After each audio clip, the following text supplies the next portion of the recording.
আজকে এই মামলাটার ক্যামেরায় দিকে আসামি পক্ষ একটি জামিনের দরখাস্ত করেছেন গতকালকে বিজ্ঞ সিএমএম আদালতে। সিএমএম সাহেব এই মামলার গুরুত্ব বুঝে এই মামলাটা আজকে শুনানির জন্য রেখেছিলেন।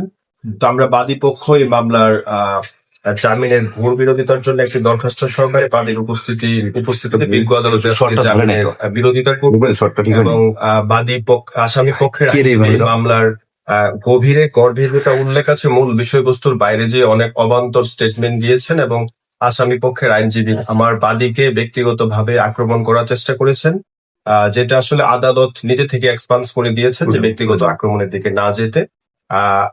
আপনার আসামি পক্ষের সাবমিশনের ধরনটা এরকম ছিল যে ওনারা মিডিয়া ভাইবের জন্য হচ্ছে ভিউর জন্য হচ্ছে এই বিষয়গুলো নিজেরা কন্ট্রোভার্সি ক্রিয়েট করে। তো আমি বাদী পক্ষে যেহেতু ছিলাম বিজ্ঞ আদালতে, আমি একটা জিনিস পরিষ্কার করেছি যে আমার এই বাদিনী মূলত কোনো কন্টেন্ট ক্রিয়েটর না, উনি একজন ফ্যাশন মডেল। সুতরাং উনি ভিউ কামানোর জন্য এরকম কন্ট্রোভার্সি ক্রিয়েট করার কোনো প্রয়োজন নেই।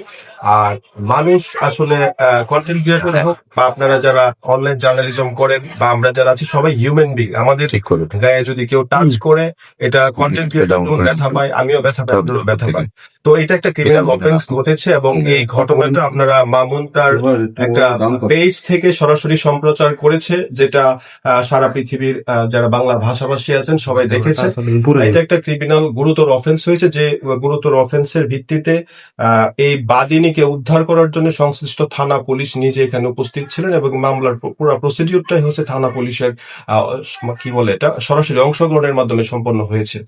এই টোটাল এই বিষয়ের গুরুত্ব বুঝে এবং বাদীটির যে জখম, অতীতেও এই বাদিনীকে বিভিন্ন ধরনের ফিজিক্যাল অ্যাসল্ট করা হয়েছিল, এই সকল স্থির চিত্র এবং ভিডিও চিত্র বিজ্ঞ আদালতে আমরা সাবমিট করে মামলার গুরুত্ব বুঝে এবং আসামির এই প্রফেশনাল অফেন্ডার, সে হেবিচুয়াল অফেন্ডার, এই গুরুতর বিবেচনা করে বিজ্ঞ আদালত আসামির জামিন বাতিল করে তাকে জেল হাজতে রেখেছে। একটু যদি জানতে চাই, ওর